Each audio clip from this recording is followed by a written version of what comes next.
Welcome to Grizz's workshop. This middle-aged man-child is Grizz. Not an expert or exemplar of safety. This is my official entry into the new challenge that I'm hosting with Rockler called the Small Space Challenge, where the goal is to make something small that has a big impact. So that could be building something that's for that little nook between your couch and wall, a corner of your desk, pretty much however you want to interpret it. So if you have an idea for something small you could build, participate. Just like with the past challenges I've done, Rockler's on board again, and they're giving away some really great prizes, including a $2,500 gift card for first place. And to enter, all you have to do is build something and post your project on Instagram using the hashtag Rockler Small Space Challenge. So this is my small space. This is a side table next to my lazy station, if you will. This is where I spend a lot of my time watching TV and sometimes eating dinner. So it's set up for lots of things, like 3 coasters for drinks and snacks. I also have a little box of tissues on there. It's for colds and hay fever, etc. Nothing inappropriate or dirty. Please clean your minds. And next to me is a bunch of magazines. And since Christmas, my PlayStation Portal. So I was going to make a little cubby or a stand, if you will, so I could have more storage space right next to me.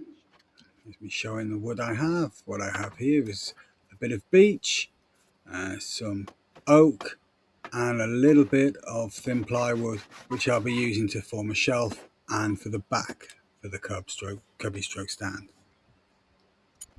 This is the first bit cut. So 4 of those bits of beech, just like that.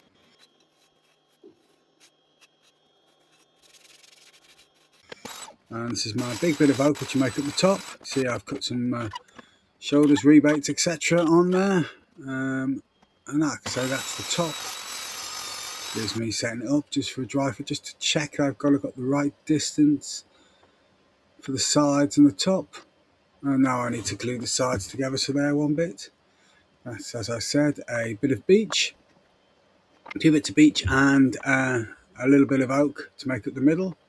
I've left a space at the bottom because eventually there'll be cables running through there. And these side battens are there to give it strength and support. I cut the notches for them off camera. Now what I'm doing is I'm making a slit on the back for the bit of plywood to go in, like I say, to make a back for it. That runs all the way through. And then I'll make another slit for the shelf. This runs through the notches I made for the battens. And as you can see, they're already cut, making sure that they're thick enough.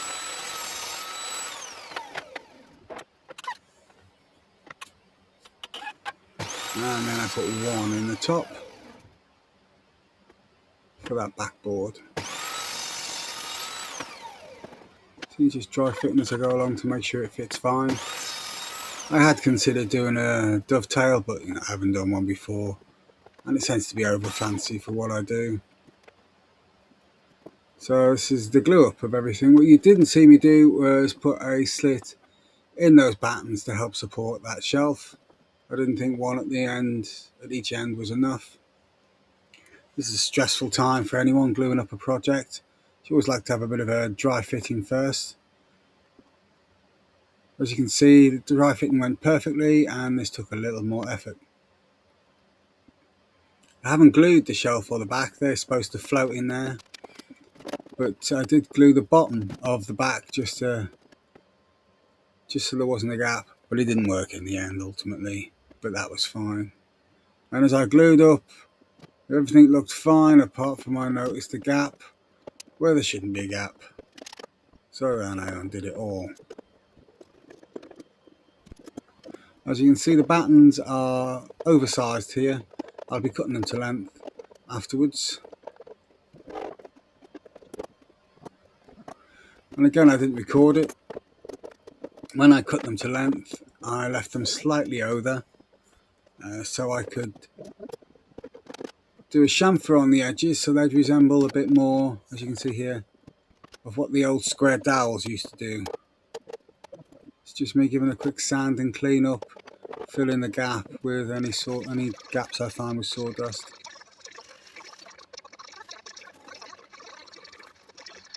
You're going to see is on those square battens on the end, like I said, to look like square pegs, I did fill the gap in there with just a slither of the oak that was left over,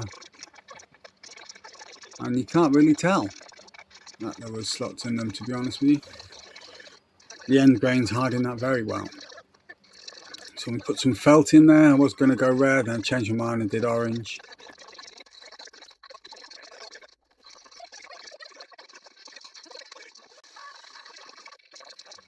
And what you see me doing here is what I did with the end of those battens, is I put a sliver of oak in, and just a case of cutting it off once it's in place, trimming it down with saw and a chisel.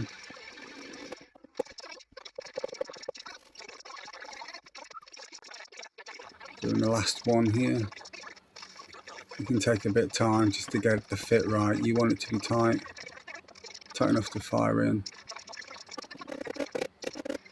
And this, because it's on the beech, it stands out a lot more. I'm not hiding it, I'm just showing what it's like. As I'd finished with the inside now, I thought I'd finish it before I added any more to the outside. Now, I'm drilling here to put some brass rod in. Now that'll act like a dowel in order to keep everything in place. But again, I'm going to have that slightly proud, so it's an extra feature to the box. Just make it look a bit smarter, a bit different. So I round over the end of the brass rod, make sure they're all the same size. Try and get the hole all identical and hammer in so it's just ever so slightly proud. As you can see, I think they look quite good.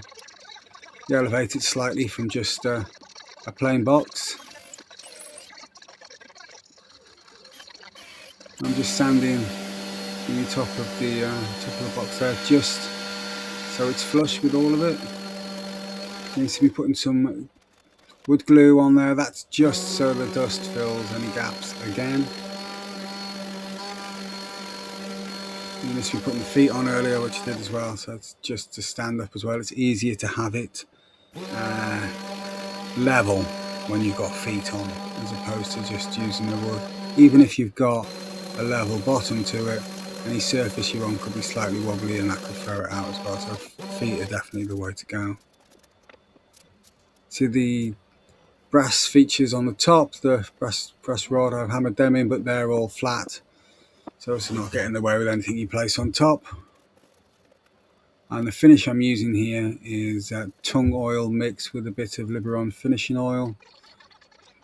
And I leave it on for 15 minutes, come back and wipe it away. And I do like the finish, I think it looks great.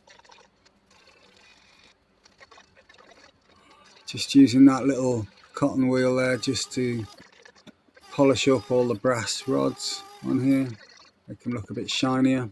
And this is the finished that. I did come back and actually put a hole inside so I could run a lead through.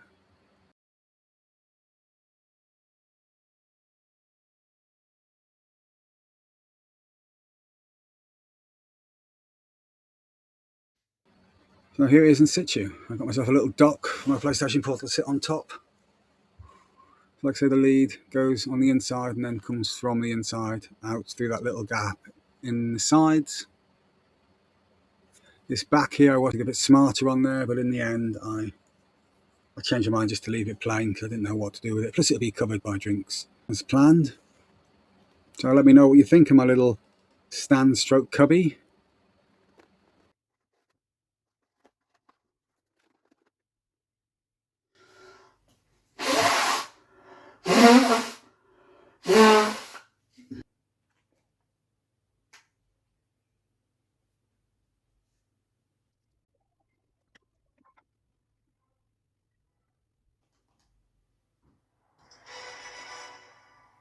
Thanks for watching. I'll see you next time out.